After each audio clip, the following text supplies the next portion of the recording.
Today's guest speaker is Irene Lutz, and she's got a long title here and very impressive. League of American Bicyclists Certified Instructor, and she's also a board member of the Quincy Cycles. I want to I'm excited to have her on the program because I've been wanting to have her on for the longest time. Just seeing so many people out there on the roads cycling. I want to bring an expert on board so that way people can remember basic safety and maybe some new rules and regulations that we need to know about. So, Irene, welcome. Thank you so much for having me, Debbie. I really appreciate this opportunity. Oh, awesome, awesome. So, uh, what got you into this passion about bicycling and being at this level of, being in the League of American Bicyclists and being a board member? What really got you into bicycling? Well, I like to say it's for three health reasons that my husband and I started biking for transportation. Our personal physical health and our financial health, because it's affordable to ride a bike, and also our community's health. We wanted to contribute environmentally. So those are the reasons that I started biking. And then when we had kids, we wanted to continue biking, and it felt a little challenging at first when trying to navigate a city that wasn't at the time very welcoming to bicyclists. And a pastor at Good Shepherd Lutheran Church put out a call for community members in Quincy who would be interested in advocating for better bicycle infrastructure. And my husband and I answered that call, and I became one of the two of us that stuck around and joined the organization Quinn Cycles, and have been working with them for the past 13 years now to try and make Quincy a safer place to bike and to encourage people to try it and get out there. Wow. And how's that progress been? 13 years. You must have seen the numbers grow as far as people being Yes. passionate about cycling and hopefully adapting more and more safety, just some of the safety features, right, of riding bikes. Yeah, so we're seeing the city has made some investments in some bike lanes on some of our main thoroughfares, so which is great, super helpful to validate our presence, the bicyclist presence on the road. We would like to see them do more, but we're getting there bit by bit, road by road, to a safer, connected bicycle network. And there are lots of people who are choosing to ride bikes more and more as more younger people move here.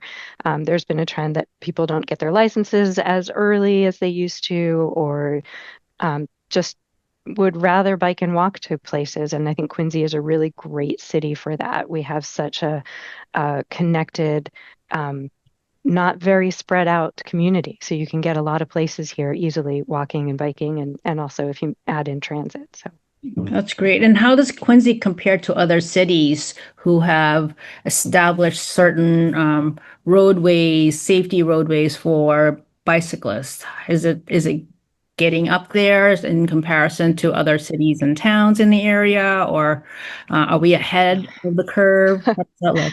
I wouldn't, I, it's such a town by town kind of thing, and it depends on what sort of infrastructure you already have and how you can, where it's a very much retrofit kind of situation. So I think it varies from community to community. I think Quincy is doing a pretty good job. We have a complete streets policy that we are working towards implementing on all of the during all of the reconstructions that we have going on in the city. Um, yeah, there's a lot of effort, and but again, it can be challenging when you're trying to share space that is limited and has so much that's trying to be fit into it. I think one of the things that Quincy could really work on harder is education. So that's part of the reason why I'm really grateful for this opportunity, because we don't have any formal education program for people riding bikes, and it can be it can be challenging to know what the regulations are in your particular community, or if you haven't ridden a bike for a long time, to know how to handle that and handle a bike in traffic or in mixing in our transportation network. Yeah, well, that's a good, very good point. Education is key, and that's why I'm so passionate about doing this program, Aging Strong, and inviting experts who can talk about these topics. So that way, there's so many changes in the system, rules and regulation. It's good to kind of get the up-to-date news per se, or information and resources for people. So that way they're able to best navigate the system, or navigate the roadways in this case. But I know you have a great presentation to share with us, and I I have some questions already, but I'm going to Awesome. be patient. I'm going to be patient and ask them along the way. So Okay. I'll give you the time to set up your screen share. Sure, and feel free to interrupt me at any point. Okay. So the topic that we're going to discuss today is smart cycling for injury prevention. Smart cycling is the title of the curriculum for the League of American Bicyclists that I'm certified to teach. And as Debbie mentioned, I'm a board member of Quinn Cycles, which is a local advocacy group working to and get the city to invest in better bicycle infrastructure and promoting bicycling as transportation, recreation, and exercise. The League is a national organization doing the same thing, supporting local groups like ours, and also working through education to try and get everyone in America to have the opportunity to ride a bike. So today I want to cover the general overview of smart cycling for the classroom part is like I've made it into what I call the 5 Bs of smart cycling. So hopefully it'll be easy for everyone to remember. And then I'd like to review some common crash scenarios and talk about how, as a bicyclist, you can avoid them, and then sometimes as a driver, how you can avoid them. And then since this is for an aging community, I want to talk about concerns that might develop for older bicycle riders. And then I put questions at the end, but Debbie, feel free to interrupt me whenever you have a question about something I'm talking about. So, what are the 5 Bs of smart cycling? The first B is that we want you to bike ready. And this has two components. You want your bike to be safe to ride, and you want to be ready to bike. The second is to be aware, then be visible, be predictable, and obey the rules of the road, which kind of encompasses all of the ones ahead of you. So, I'm going to go into more detail on each of those. To know that your bike is ready to ride, the league recommends that you do an ABC quick check before every ride. You want to check the air in your tires, make sure your brakes are working, that your chain and power system is working on the bike, and that quick releases are secure. So let me go into a little more detail on each of those. When you're checking the air in your tires, this is important because underinflated tires is the biggest cause of the most common kind of flat tire when you're riding. If you have a squishy tire, it can be compressed against the rim of the wheel, and then you get 2 puncture holes in your tire and you're stranded. You have to fix 2 holes, not just one. So it's best to keep your tires inflated to the recommended air pressure on the side wall of the tire. To check your brakes really quickly, you want to put your hands on the handlebars and have your fingers over the brake levers. Push forward and engage the left brake, which is your front, and make sure that it stops the wheel quickly and easily and securely. And then do the same thing, rolling backward, engage the rear brake or the right brake lever, and just make sure that your bike stops. If the brake levers are getting a little too close to the handlebars, there should be at least a thumb width of space there.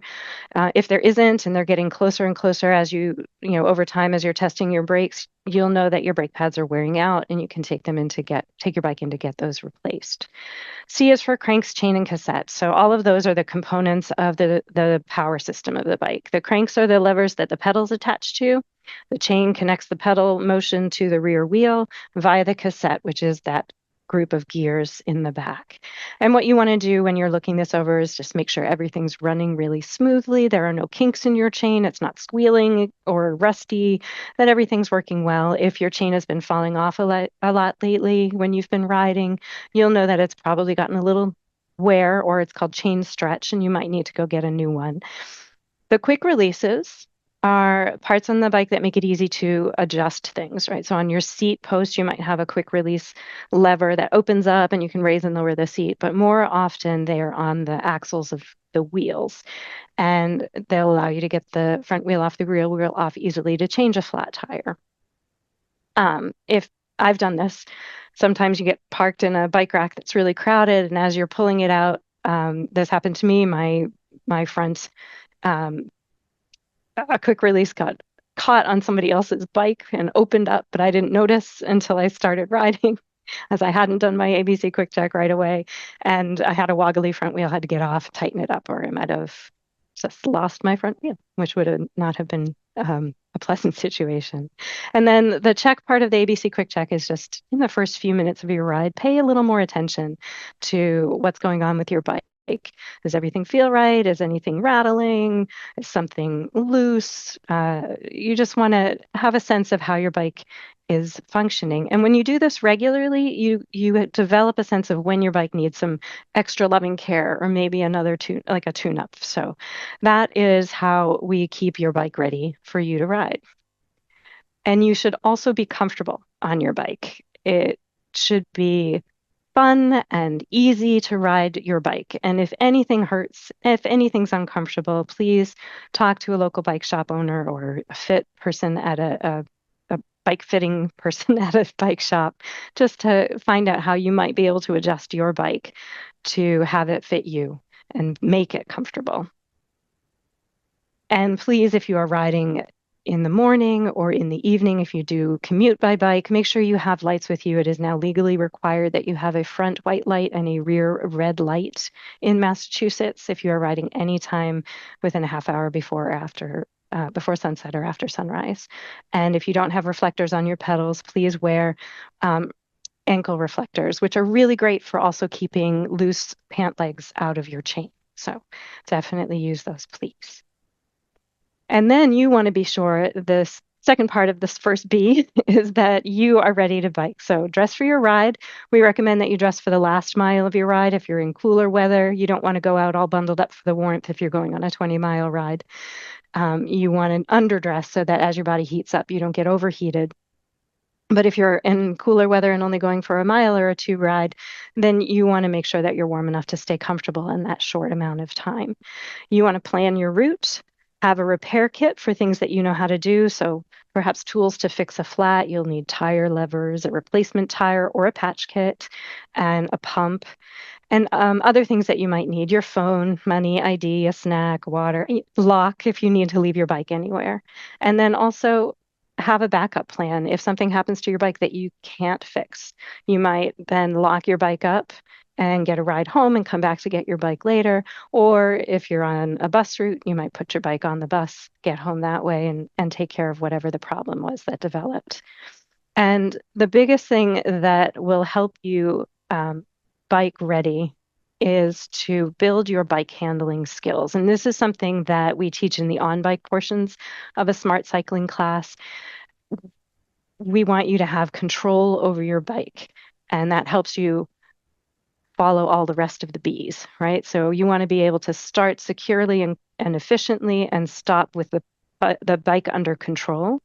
You want to be able to ride slowly without wobbling too much, right? So that's the harder to do than riding fast, actually.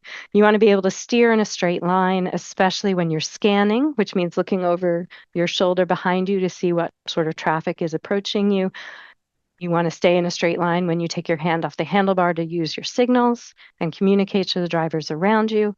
And you also want to be able to shift your gears and understand how they work to make your ride really comfortable and easy, right? You don't want to be going uphill and working really hard because you put yourself in a high gear or forgot to downshift before you got to the hill.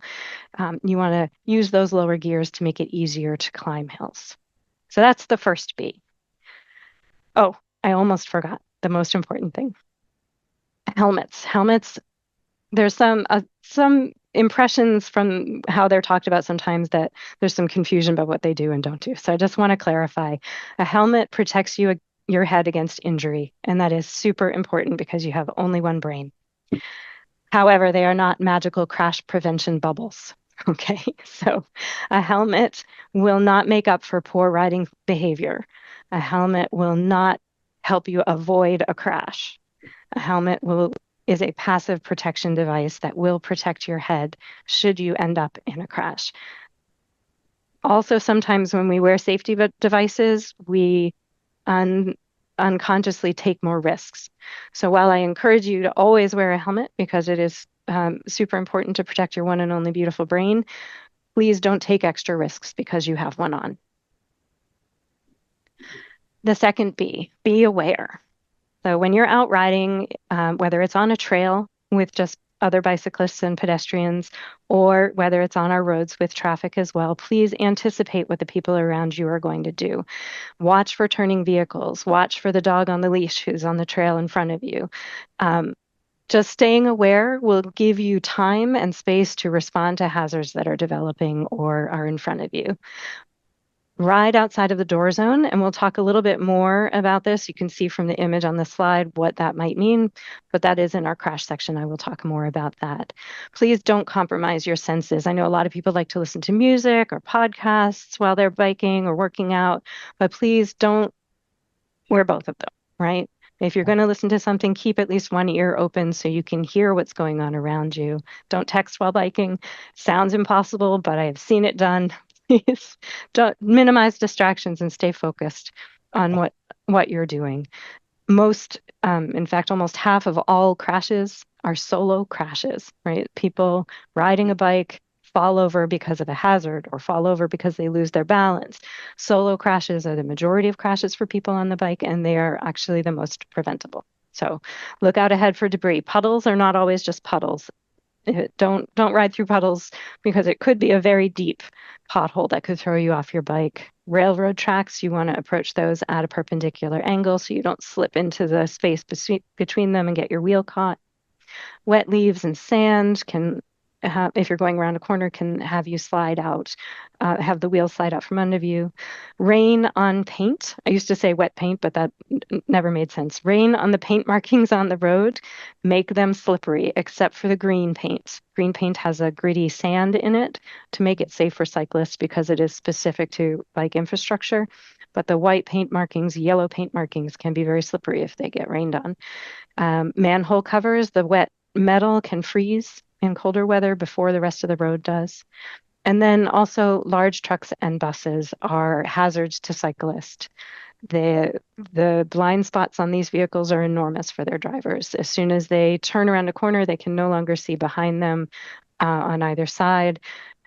My advice, and when I teach these classes, especially to the children, is to stay away from the large trucks and buses. Stay behind, be patient, let those vehicles move on their way so that you stay visible and stay safe. Speaking of staying visible, that is our next B. So again, the lights that are legally required are going to help you do that when it's darker out. Bright clothing doesn't have to be reflective, although that is super helpful. We just don't want you to do what I call ninja riding, which is wearing all dark clothes at night without any lights, right? You are a stealth rider at that point, but to your detriment. It's hard to see at night, no matter who you are, and if you're not helping the people around you see you, it can be a risk to you. And then positioning. Positioning is one of the things that we teach when we're out on our rides as part of the class. And it's where you put yourself in the road to communicate to the others around you or to make sure that you can be seen. So we'll talk a little bit more about that in the crash scenarios as well. And right now, because it also helps you be predictable. That skill of riding in a straight line, I'm sure you've all been around a group of kids riding bikes, right? They don't go in a straight line. They weave in and out, they do circles and loops, they jump up on curbs and back down. All of that behavior can make the people sharing the transportation network around you very nervous. So the more you can ride in a straight line and be predictable about with your behavior, the less danger you're inviting. And communication, super important. I don't know if you remember your hand signals from driver's ed a long time ago. I've had a lot of people say they've never been taught them, but this slide is a quick review. We do recommend that you use your left hand to signal because the drivers are on your left side. But there is an option for a right turn that you can use your right hand. If you are uncomfortable taking your hand off the handlebars to do these signals, or you are not able to stay in a straight line comfortably while making them, you are not legally required to signal if it makes you unsafe on the road. I beg you to practice the skill though, so that you can become a communicative bicyclist. You can still use eye contact and your voice until you get that skill up. And then positioning. So the slide, the image on the left side of the slide has 3 bicyclists all in one lane on the road. Each of them is indicating by their position where they intend to go through the intersection. So if you're taking a right, you want to use the rightmost lane that is appropriate for your destination. So in this case, the rightmost cyclist is using the rightmost part of the one lane to indicate that they'll be turning right. If they were going straight through that intersection, they want to position themselves in the middle of that lane to indicate that they're going straight through. This will also help you avoid a common crash called a right hook that we'll talk about a little later. And if you intend to make a left turn, you can scan for traffic, signal your left turn with the left arm straight out, and then move over into the leftmost part of the lane to be prepared and show everyone around you that you intend to go left. However, that can be very intimidating for some riders. If you need to make a left-hand turn, you can also, I'm going to use my mouse. Debbie, tell me if you can see my arrow. Yep. Okay. So if you need to make a left turn through an intersection and you are not comfortable merging into traffic or merging into the left part of the lane to do so, you can do what's called a 2-stage turn. So this, you would stay on the right-hand side of the road. You would ride through the intersection to the opposite lane over here on this corner. And then you would wait until the signal allowed you to proceed with traffic that was going through the intersection this way. So that is one way to handle crossing an intersection that you might not be comfortable with. And another is to remember that when you are a bicyclist, you are a transformer. You can get off your bike and immediately become a pedestrian. So please remember that those are always options if you're in any situation when you're out riding on our roads to help you navigate space that might be uncomfortable. And then our last B is the obey the rules of the road. Thank you for indulging my play on words. Please know the laws in your community. All right. Here in Quincy, we have a law that supersedes the state law with regard to riding on sidewalks. The state law is that you can ride on sidewalks as long as you are outside of a business district. If you are in Quincy Center Braintree Center, say, or downtown Boston, you are not allowed to ride on the sidewalk where the businesses are. Too many people, too many doors open. It's just not safe. But outside of those areas, you are allowed to ride on the sidewalk. Here in Quincy, we have an ordinance that says, no, sorry, you are not allowed to ride on the sidewalk in our community, regardless of where you are. That does not apply to the DCR Quincy Shore Drive multi-use path along the beach. Just so you know, you can ride on the sidewalk there. I have been told by DCR representatives. So your safety and the general perception of people on bikes depends on your behaviors. I can't tell you how many times I have seen a bicyclist blow through a stop sign or run a red light and think to myself, it's going to make my job so much harder because everyone around you just says those bicyclists, right? So the more that you can recognize and honor the fact that you have the same rights and responsibilities as motorists makes everyone understand that we're all just trying to get safely where we want to go, and makes it easier for the people who are out there advocating for better bike infrastructure to not have to deal with those arguments about scofflaw cyclists. So obey all traffic signals and stop signs. They do apply to you. And in some places around Boston area, you will find bike specific signals. So please pay attention to those as well. And always ride with traffic. I've had a lot of people tell me that they were told when they were younger to ride against traffic. That is illegal. If an incident should occur, you would be found at fault. Riding with traffic is the correct and legal way to proceed in our roadways. And always use the rightmost lane that serves your destination. Some risky behaviors, just to quickly review. Riding the wrong way against traffic, not only is it against the law, but it also makes you unpredictable and not visible, right? Drivers are not looking for fast-moving vehicles coming that way. So make sure that you are riding with traffic. Ignoring stop signs and traffic signals are dangerous for everybody on our roadways, whether you are in a bike or in a car or on a bike. Please obey the agreed upon conventions that we have put in place to keep each other safe. Failing to yield when turning, It's primarily more damaging to people when motorists fail to yield, but you also, as a bicyclist, need to know that you are required to yield to others. And also, when you are riding on a path or on a sidewalk where it is legal, you want to make sure that you yield to the slower traffic, which would be a pedestrian. And then riding on sidewalk. Not only is it illegal in Quincy, but you also want to consider the risks that involves. I know that a lot of people see riding on sidewalks as a safer alternative to riding on some of our busier streets. And I understand that. But a lot of people don't recognize that riding on sidewalks can also be dangerous. Motorists don't expect you to be there and may not see you or may not be able to see you. So in this image, you can see the motorist cannot see the bicyclist and the bicyclist cannot see the motorist as they're approaching that crossing. And so if you were a pedestrian moving at a very slow pace and that driver pulled up a little too quickly, you would see each other and be able to stop. But on a bike, the reaction time is diminished just because of the speeds involved. So if you do choose to ride on the sidewalk, in a place where it is allowed, please use caution and moderate your speed.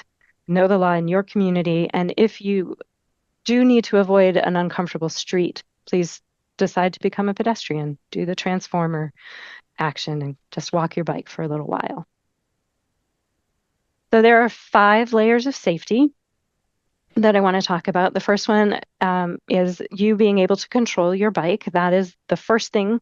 The stronger you are in your competencies controlling your bike, the better you're going to be able to avoid falls and collisions.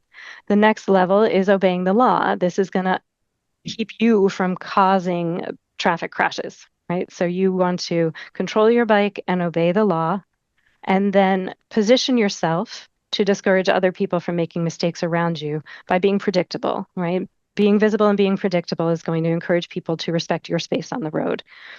And then if other people make mistakes on the road, you want to be able to avoid. So that comes a little bit back to your ability to handle your bike. Have you decided not to go too fast through an intersection so you can stop quickly if you need to? Or if someone does cut you off, are you able to turn with them and go with them rather than collide with their car or other bicycle even? And then the last level of safety is the passive devices that we wear to keep us from getting injured. So the helmet and perhaps gloves or glasses if you are riding fast and far, like a road racing bike. So now we'll move on to crashes and how to avoid them. As I've said, solo crashes are the majority of crashes, and those are prevented mostly by the awareness and the bike skills that you bring to your ride. The other crashes are dooring, overtaking, right hook, and left hook, and I'm going to go into a little more detail on each one of those. First one is avoid dooring by avoiding riding in the door zone. So this image shows you one of the most common types of bike lanes we have in this area. It is a bike lane, it's usually 5 feet wide, and it is between a parking lane, and a motor vehicle travel lane.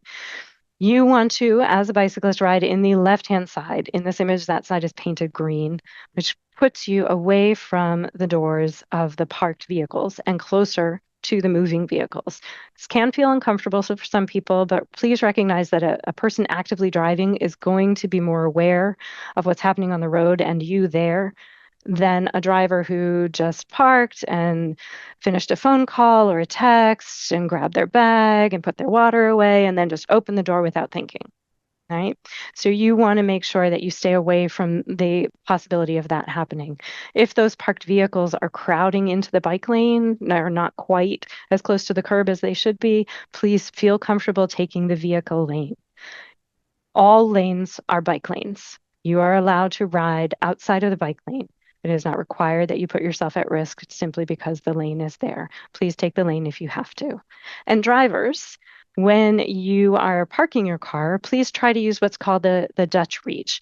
It is a way of opening your door with the hand that is not closest to the door. It forces you to twist your body. And then as you twist your body, your peripheral vision will hopefully catch the movement of anyone who's coming up on your vehicle in the bike lane, and you will be able to wait until it is safe to open the door. Overtaking is not necessarily a a common crash, but it is something I want to discuss because of a new law here in Massachusetts. In 2023, we passed the Vulnerable Road Users Law that requires drivers to give at least 4 feet of space when they're passing anyone who's vulnerable on the road. And that includes people in wheelchairs, tow truck drivers, and police officers on detail, and also bicycle riders. You may legally cross over the double yellow line to safely pass a vulnerable person when there's no oncoming traffic. Please don't do so on curves.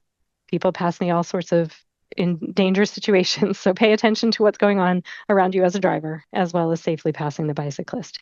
If you're on the bike and it's a very narrow road, please move into the lane, into that rightmost section of the lane, not hugging the curb. Because if you hug the curb, that invites a driver to try and squeeze past you, maybe not giving you that full 4 feet of space. And that can cause you to crash by not being able to avoid debris or by bumping the curb with your pedal. And you just want to have room to negotiate the space. And if you are taking the lane, just communicate with the drivers behind you so that they know that you know they're there and that you're going to accommodate them when you can. The intersection crashes are the next two that I want to talk about. The left hook is one when a driver in an oncoming lane takes a left across your path. And the way to help avoid this is to increase your visibility with positioning. Don't let yourself be hidden behind a larger vehicle, right? If you are going straight through that intersection, you want to be behind but far enough back so that as a vehicle moving through the intersection in front of you goes through, you can be seen as the next approaching vehicle. And that left turning driver will not immediately try to sneak in behind the vehicle in front of you. Communicate your intentions with hand signals as well as your positioning, and always anticipate the vehicles might turn in that oncoming lane.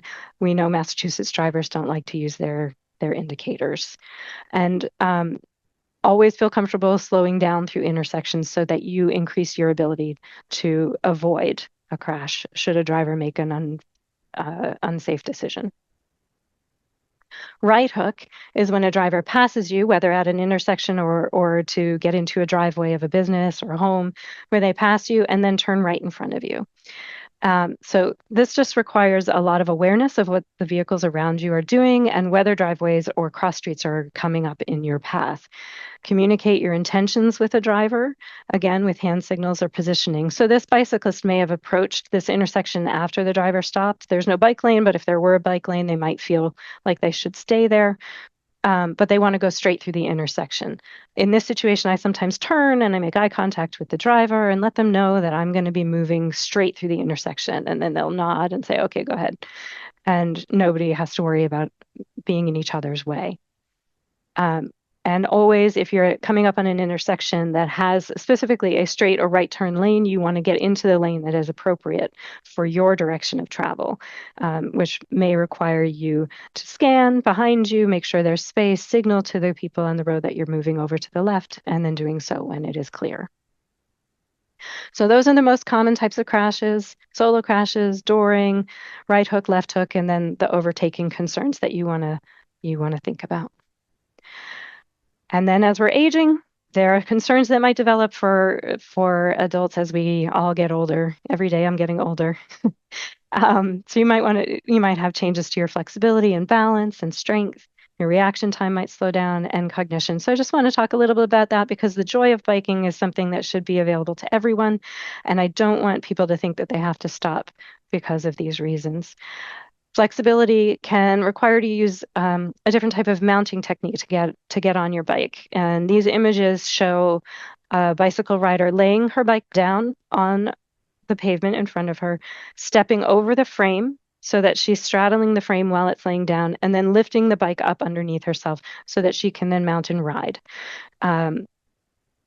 It's a simple enough. It makes it easier so you don't have to swing your leg way out and over the rear of the bike, which can be difficult for a lot of people. If that's not enough of a change, then you might consider changing what type of bike you ride. There are recumbent bicycles, which are more of a seated laying back kind of bicycle, or there are step-through frames or Dutch-style bicycles where you can just easily step in between the handlebars and the seat. If you're starting to have issues with balance, You might want to consider switching from a two-wheel bicycle to a tricycle or a quadricycle, both of which should be available at this point in electric assist versions. Um, but I want you to consider other options to make sure that you don't lose the activity and joy that bicycling can bring to our life for all ages, right? So that those kind of more stable bikes are an option, but also maybe deciding to ride without other vehicle traffic, finding more paths to ride. Strength. We all know that our muscle mass diminishes as we get older, right? And bicycling is one way to help maintain your muscle mass, but sometimes it can be challenging to get up hills we used to be able to do more easily. Couple of options exist for this. You can change the gearing on your bicycle so that you have a wider range of gears, and that I call the lowest gear the granny gear. So if you need a granny gear, you can then hopefully use that lower gear to get up the hills, or you can use an e-bike. I, in talking about e-bikes, I just want you to know your limits. Know that speed is a contributing factor to the damage that crashes do, whether you are on a bike or in a car. And so e-bikes can go pretty fast. And if you end up going faster than your reaction time allows you to avoid incidents, or faster than you can control, you are inviting more risk in addition to more speed, right? So using an electric assist bike can help with all of the things that we've talked about, just making biking more comfortable and help you get up hills, but you don't want to use it to your detriment. Okay? E-bikes are great, but they can, like any tool, it has a double edge. If your reaction time is getting slower, perhaps it is time in our community for you to find a trail to ride on, right? To move out of the traffic lanes. And this is where I want to say that advocacy is so important because with safe separated bike infrastructure, people of all ages and abilities can safely ride bikes where they want to go instead of having to go where they can ride bikes. And that's what I hope for our community. And that's why I've been an advocate for so long. I would love ages 8 to 88 or 98 to be able to ride bikes safely and comfortably to the bank, to the grocery store, to a routine doctor's office appointment or the dentist, right? But we can't do that yet necessarily if we have some of these issues developing because we don't have safe separated infrastructure. So please advocate for safe separated infrastructure. And in the meantime, until we get that, again, more stable bikes or more separated places to ride might be the option for you to still enjoy the joy of biking. And cognition can be an issue. If at some point someone recognizes that perhaps you're having cognitive issues, that doesn't mean you have to stop riding.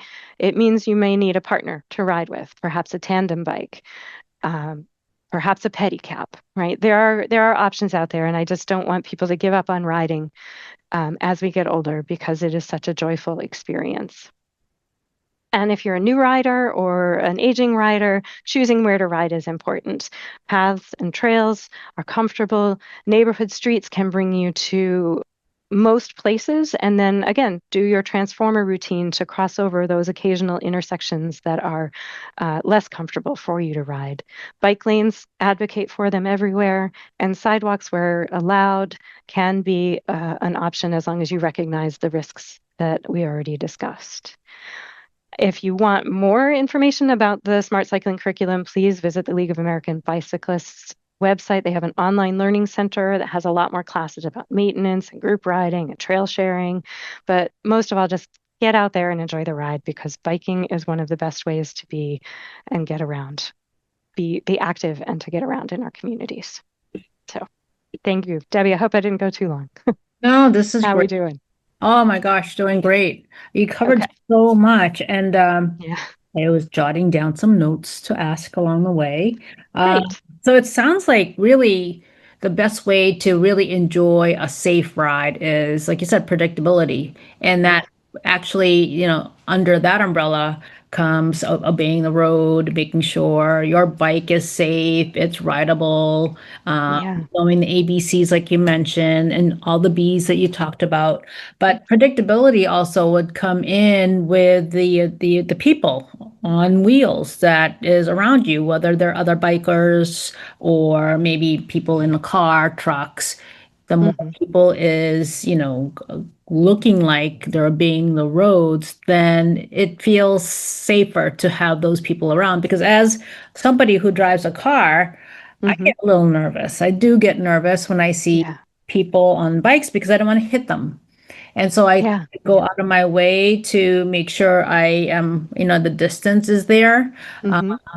But sometimes I do see very risky, dangerous actually, bicyclists, and I get nervous for them. I see a lot of kids, in a whole pack of kids just kind of taking over the street, doing the wheelies and big intersections. And I just, being a mom, being, a nurse, injury prevention coordinator, all the above. Yes. Yeah. It's like I have to just send them some like good vibes and to make sure that they're safe. But honestly, it gets Yeah. really scary.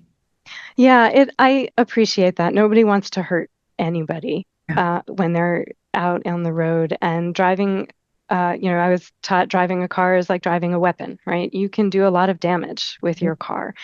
And so it's hard because we're also, as drivers, we're used to being the dominant species on the road, right? And so when a group of kids is riding, they may be riding in the lane, occupying the full lane. They may have at least one hand on their handlebar at all times.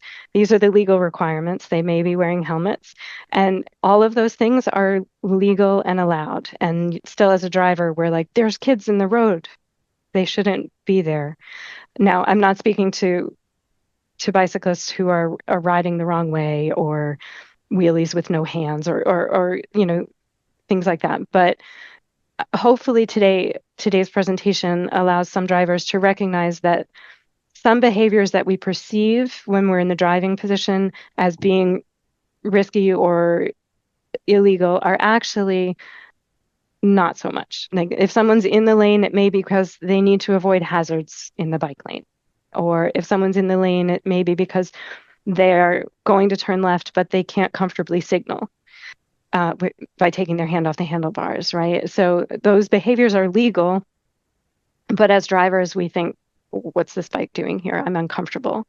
And Mhm. so if there were a sixth B, I might say be patient as a driver, be patient as a bicyclist, and make sure that hopefully we're on the roads working together to allow each other all to get home safely or Mhm. to our destination safely, whether it's home or away.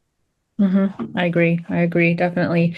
I know before I became the injury prevention coordinator, the injury prevention coordinator before me and also the trauma manager, they did some sort of an informal survey in the Mm, intersection of Neyland Street and Washington Street, very close to Tufts, basically.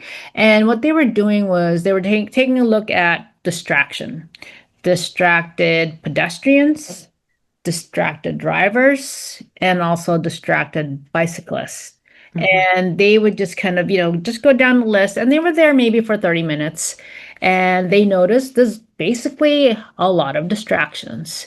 Yes. And it's very scary because whether you're a driver in a car or a truck, or somebody making a delivery using the bike, a pedestrian crossing the street, the phone seems to be a big issue, mobile phones, very, very big issue. And so, I don't know, I guess my point is distraction is there. So, making sure that anybody who is on a wheel, behind the wheels, is really taking taking their time and actually just be, paying attention. Paying attention is so key. Yeah, be aware. Definitely. And that's why I try to bring that up. Like don't, headphone your way, even if you're on a path, make sure you can still hear if another cyclist is trying to overtake you by Yeah. ringing their bell, or if if you're walking, there's a lot of walkers who wear headphones and don't necessarily hear you when you say, "Hey, hello, I want to pass." So Yeah. yeah, I totally understand, and our cars are more and more like more and more screens in our cars that have, require our attention to get things done. Turn on the heat or adjust the all the things, right? So you want to um, Yeah, I agree with you. Everyone on the road needs to be aware of each other Yeah. and not, um, I often think to myself, with great power comes great responsibility. Spider-Man teaches us if you're a driver of a vehicle, you are the most likely to cause damage if an incident happens. And so like when I'm driving, I remind myself I have great power. I'm driving what could be a weapon. I want to make sure that I don't use it that way. And so I try to be careful, even more so, of the people around me. Mm-hmm. Mm-hmm. Yeah. What, as far as the rules and regulations for people who bike, Mm, are people in e-scooters, um, mm, mopeds, do they mm, they supposed to follow those rules as well, or is there a separate regulation for them? Because they're seeing more and more mopeds and yeah. e-scooters. Yeah. Micromobility. Yes. Yeah. Yes. The regulations have not caught up with mm, the multimodal universe. Um, we do have a state law that recognizes two classes of e-bike that are limited to their speed. They're pedal assist and limited to their speed, and one of them has a throttle. So it's 25 miles an hour is the maximum that they are able to go. There is another class of e-bike in other locations outside of Massachusetts that is recognized as an additional class, but it is not recognized in Massachusetts. Um, and those qualify as bicycles, and so would follow the rules of the road that apply to bicyclists. Um, electric scooters or the hoverboards or things like that are human powered and speed limited, not actually regulated, but don't go as fast as cars necessarily may. I don't know. I would assume the regulations of bicycles apply to them, but I don't think we have established that as a Commonwealth yet. Mhm. Mopeds, motorized vehicles that go at greater speeds are supposed to behave like cars and have license plates and things like that. So those should not be in the bike Okay. Got it. Got it. And you know what? I was so happy that you talked about the Dutch Reach. I was Yes, I don't know if people could see me I, while I was talking about that, or if I, it was just the I, slide. no, if you could But just kind of go over that again, because yeah, I am a big proponent. I believe in that, not just people, people with bikes and, avoiding people who are biking, but even when you are parking your car in a parking lot. It's always good to have that awareness, so mm, that way somebody who's going to be parking next to you will not ram the opening door that you're about to open. So it's just, yeah, yeah, it's just a, can you speak a little bit more about that? sure. Yeah. So this started in the Netherlands. As you know, there's a lot of bicycling there and infrastructure that welcomes it. But the Dutch Reach so if I'm driving, all right, can you see my hands? I'm driving and I've parked my car. I'm going to use the hand that is farthest away from the door to reach across my body to open the door so that I've twisted my body and I can see anyone who's in my path. If I'm a passenger, I can do the same thing on the other side and reach that way. A lot of rideshare drop-offs, people will be getting out on the passenger side of a car as opposed to the driver's side. And so you also want to check if you've pulled over in the lane next to a bike lane or a bike facility. You want to make sure that you are opening the door safely so that nobody gets hurt. Yes, definitely. Yeah. Thank you for reiterating that. And I loved how Sure. you said people in bikes, don't forget that you're a transformer. That you Yes. Yes. just love that. Yeah, yeah. It's so there are rules for pedestrians and rules for vehicles. When you're on your bike, you are a vehicle operator of a vehicle and should behave as such. But if you need to, you can get off your bike and become a pedestrian. It's the superpower, I think, of urban biking. Well, there's cities. I know Quincy's one of them. Boston's one of them. They have the city bikes where people can, Mm. use the city bikes to get them from point A to point B. What are your thoughts about that? Do you like that? And do you wish there were more cities and towns that had that? What are your thoughts? I think blue bikes open the door to cycling as a transportation option for so many people. And I think so bicycle infrastructure makes our roads safer for everybody and reduces the incident of crashes and injuries across all modes of transportation. If we have safe bicycle infrastructure, it calms the speed of traffic. It creates more distance between pedestrians and drivers so that they can see each other better. And everything is just safer. And so if more people experience the joy of riding and the efficiency of riding a bike and discover that they can get to destinations in their community without having to get in a car, find a parking spot, pay for gas, do all the things, that life becomes more affordable and more enjoyable. And it's this, I don't know, it's like an amazing joy pill for me. It's like bicycling is just happiness and freedom. So the more people that can do that, the better. And that will build the demand for the safe separated bikeways that will allow even a greater range of ages and abilities to find that joy and experience that freedom. Mm-hmm. So yes, I am a big proponent of blue bikes. I think they're a wonderful part of the transportation network. I think along with it, we should have community education programs that that inform people how their behaviors on bikes can improve or decrease their safety when they're participating in the network that is our transportation system. Mm-hmm, mm-hmm. Thank you. Thank you. Today I was in my office, and next to my office is the Kiwanis Pediatric Trauma Injury Prevention Coordinator. And I was um, giving her a box of these rulers that she would need to help measure children's head, so that way they're fitted in the proper helmet.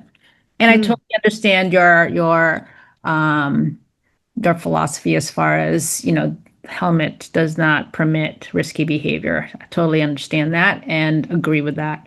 Um, as far as helmets go, what type of helmets should people be getting?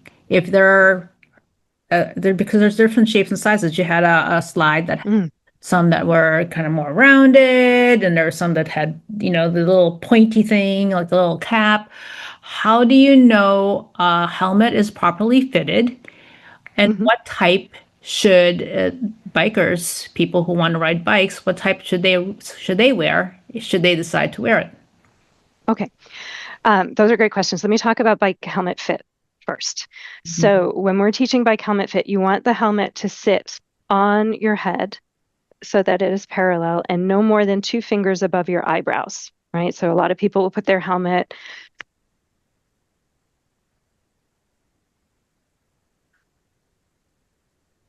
and that doesn't protect you should you go forward onto the ground, right? So you want to make sure that it's covering your forehead no more than 2 fingers here. The straps come down in a V. Let me show you on this side. So the V should meet underneath your earlobe here. And this can be adjusted forward and back if you adjust the straps a little bit to make it comfortable. If it's too far back, sometimes the chin strap will choke you. So you want to make sure that it's forward enough that it's securing so that the back strap will come in like this and this strap will come down here and meet in a V. And then the chin strap should be no more than 2 fingers away from your chin. You should be able to fit 2 fingers in there. You should be able to like take a bite of an apple comfortably, right? But if your chin strap is so loose that you can pull it up over your chin, it's not going to stay on your head in a crash, right? It's not going to be able to do its job. And then a lot of helmets have adjusters in the back that you can tighten it so you can loosen it to put it on and then tighten it up so it hugs your head gently and doesn't wiggle all around when you shake your head, but also isn't so tight that it's pinching you in any way. So those are the things that you want to look at in the fit of the helmet. And in terms of design, they're all designed to protect your head in a crash. So whichever style you will wear because you like it and because it feels good, whichever style of bike helmet or skateboard helmet that you want to wear while you're riding is the one that's going to work, right? The one that you like and the one that you'll wear. And then secondly, especially for young kids, um, helmets have a manufacturer birth date, and they are good generally for 5 years if they are not used to protect your head in a crash, right? So if you're just wearing your helmet every time you ride, after 5 years, you'll want to replace it. Kids are going to outgrow their helmets sooner than that. So you want to maintain, if your kid starts complaining about their helmet or um, not wanting to put it on, it might be because it's gotten a little too tight and doesn't fit them. So you want to move up to the next size. What is that one thing regarding bicycle safety that you would wish or you would kind of magically have happen so that it's just like everything is going to be so perfect? What is that magic one thing? As an advocate, I have, for the past 13, 15 years, I have learned that our road design is the most important factor in terms of speed and crashes, whether it invites speed or calms people down. So if I had a magic wand and could transform our streetscape, I would have it have there be a connected network of protected separated bikeways. So Mhm. that, as I said, so that we can ride to where we want to go and not have to feel like we need to go somewhere that's safer to ride, right? Right. So that every road has a trail and that kids can bike to school comfortably and safely, and seniors can ride comfortably and safely, and everyone in between. What is the proper way to lock your bike, especially in the Mm. city, so that way you go back to it, you come back to it, and it's still there? So in the ABC Quick Text, I talk about those quick releases, right? So some people will only lock their wheel and then they come back and they have their very secure wheel when their frame and everything else is gone, right? So um, bikes have two triangles. Most standard bike frames have a triangle and a triangle in the frame that meet in the down tube. And what you want to make sure is that you have that you're locking the frame through one of those to whatever secure um, post or bike rack that you are locking it to. So you want to make sure that the frame is locked, and then you also ideally want to lock both wheels, at least the front wheel. The rear wheel can be more complicated to take off, so locking the front wheel and the frame securely. Sometimes if you're locking to a signpost, just make sure that that thing doesn't come out of the ground, Oh, right? So right. I've heard so many stories about people who uh, think they're locking to a secure post, but the thieves have made it so that the post comes out of the ground and the post is still there when you come back, but your bike and lock are completely gone. So check those things. You are making your bike less appealing, not theft proof, right? There's no lock that will prevent theft 100%, but you are trying to make your bike more or less convenient to steal. Mhm. So a U-lock is a secure cable locks can be cut more easily than a U-lock. So a U-lock and a cable lock together, the combination is again more of a deterrent than not. And yeah, I think that's really what you want to think about is that Would you're you locking. grab, would you also take your seat with you? Because sometimes I've seen Uh, bikes with that it's nicely locked, but no more seats. Somebody took it. yeah, so if your seat has a quick release on it, like I talked about, you might take your seat and seat post with you. Yeah. Yeah. If it's bolted on, going to be a little harder. Some people secure it with a bike chain, a little Mhm. piece of bike chain. Um, yeah, these are things you can think about. Some people lock their frame and rear wheel and take the front wheel with them Mhm. because it is easy to take off and put back on, Mhm. or move the front wheel to the back and lock everything together. Key takeaways, two or three that you want the viewers to come away with from what you shared with us today. That biking is a joyful experience and should be fun and comfortable wherever you do it. So use the knowledge that you've gained today or that I've shared with you today to make it more so for you. Mhm. For and then if you are driving, to recognize that that person on the bike is not there as an inconvenience to you, but is a person just riding a bike and trying to get where they need to go. Very great points. Thank you. So, Irene, I want to thank you for being on the Aging Strong program today. Thank you so much for having me. It was really delightful to talk with you. Oh, it was my pleasure, really. And also, I want to thank the Quincy Health Department for continuing to sponsor Aging Strong. So, until next time, everybody, have a great day and stay safe. Bye bye now.